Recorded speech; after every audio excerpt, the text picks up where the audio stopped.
Gaara no nació como un niño común. Nació en un momento en el que su aldea estaba al borde del colapso. La aldea de la arena había perdido a su Kazekage y con él su estabilidad. Sin un líder fuerte, las amenazas externas aumentaban, los ataques eran constantes y el miedo comenzó a gobernar cada decisión. En medio de esa desesperación, la aldea dejó de buscar esperanza y comenzó a buscar poder.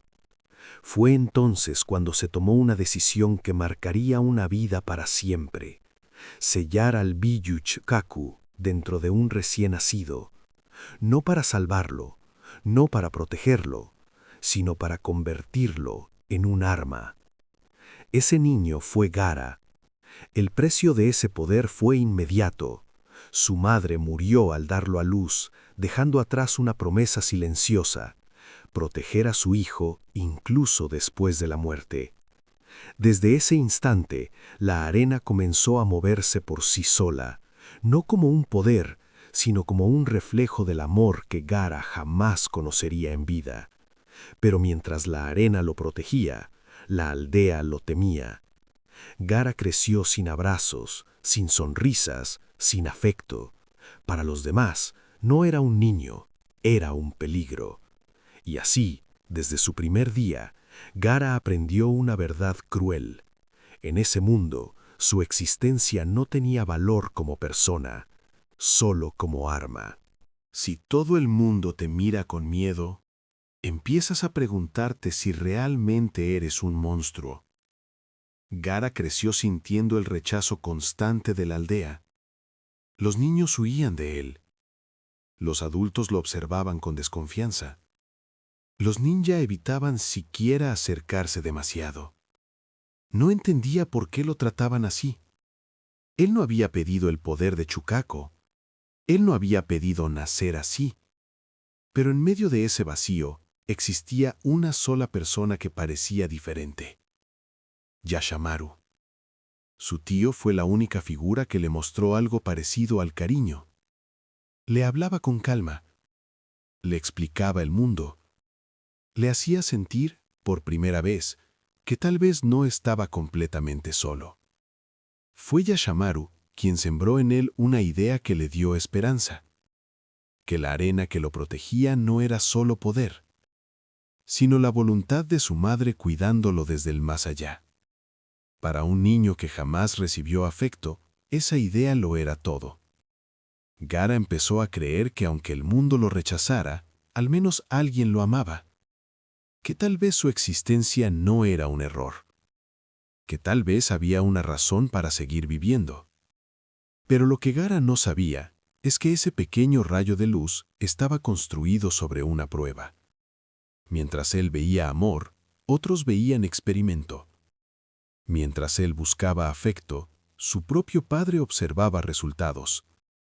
Y así, sin que Gaara lo supiera, el único lazo que lo mantenía de pie estaba a punto de romperse.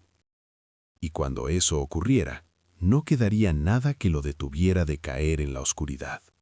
Gaara tenía 6 años cuando aprendió la verdad más cruel de su vida. Esa noche no fue como las demás. El silencio era distinto. El ambiente se sentía pesado. Y entonces ocurrió un ataque inesperado, un intento de asesinato. La arena reaccionó como siempre lo hacía: automática, protectora, letal. El agresor cayó herido, pero cuando Gaara miró con atención, su mundo se rompió. El atacante no era un enemigo, no era un desconocido, era Yashamaru, el único que lo había tratado con cariño, el único que le había hecho creer que no estaba solo. Confundido, asustado, buscando respuestas, Gaara escuchó palabras que lo marcarían para siempre. Yashamaru le reveló que todo había sido una prueba ordenada por su propio padre, que debía comprobar si Gaara podía controlar a Chukaku, si era útil, si valía la pena mantenerlo con vida. Pero lo peor no fue eso. Lo peor fue cuando le dijo que nunca lo quiso realmente, que siempre lo culpó por la muerte de su hermana, que su existencia era una desgracia. Cada palabra fue más profunda que cualquier herida física. En cuestión de minutos, Gaara perdió lo único que creía tener: amor. Antes de morir, Yashamaru le reveló el significado de su nombre: el demonio que solo se ama a sí mismo. Y en ese instante, algo cambió. No fue Chukaku quien tomó el control, fue el dolor. Gaara entendió que amar a otro solo traía sufrimiento, que confiar era una debilidad, que depender de alguien era un error. Si nadie lo amaba, entonces viviría solo para sí mismo. Esa noche no nació un monstruo, esa noche murió un niño. Después de aquella noche, Gaara dejó de intentar entender a los demás.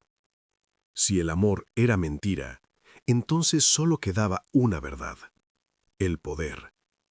Gaara comenzó a repetir una idea que lo acompañaría durante años. Solo existo si derroto a los demás. Solo tengo valor si soy más fuerte. Solo puedo confiar en mí mismo. La arena ya no era símbolo de protección materna. Ahora era su arma, su escudo, su forma de imponer respeto en un mundo que lo rechazó. Cada combate era una confirmación. Cada enemigo derrotado era una prueba de que estaba vivo. No peleaba por la aldea, no peleaba por honor, no peleaba por ideales. Peleaba para llenar un vacío. Mientras otros ninja entrenaban para superarse, Gaara entrenaba para no volver a sentirse débil. Mientras otros buscaban vínculos, él buscaba aislamiento. Se convirtió en la arma perfecta que su padre siempre quiso, pero en el proceso perdió cualquier rastro de humanidad que le quedaba. La aldea ya no lo veía solo con miedo, lo veía como herramienta. Y eso es lo más trágico de todo. Cuando un niño aprende que la única forma de ser reconocido es a través del terror, termina creyendo que destruir es lo mismo que existir. Pero incluso en medio de esa oscuridad, había algo que todavía no comprendía. Su dolor no era único, y muy pronto conocería a alguien que también fue rechazado, pero eligió un camino diferente. Cuando Gaara conoció a Naruto, no vio a un héroe, vio algo que le incomodó, porque por primera vez estaba frente a alguien que tenía la misma mirada que él, la misma soledad, el mismo rechazo, el mismo vacío.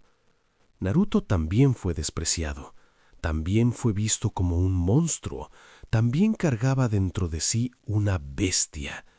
Pero había una diferencia.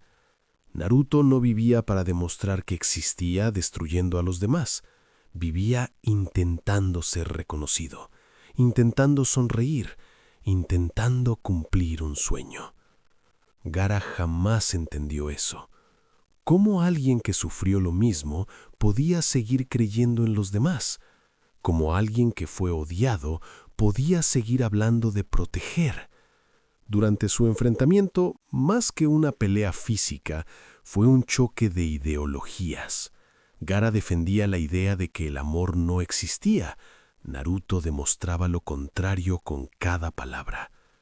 Y cuando Naruto arriesgó su vida por sus amigos, cuando siguió levantándose sin importar el miedo, cuando dejó claro que no luchaba por odio, sino por lazos, Gaara entendió algo que jamás había considerado. No era el dolor lo que definía a una persona, era la decisión que tomaba después de sufrir.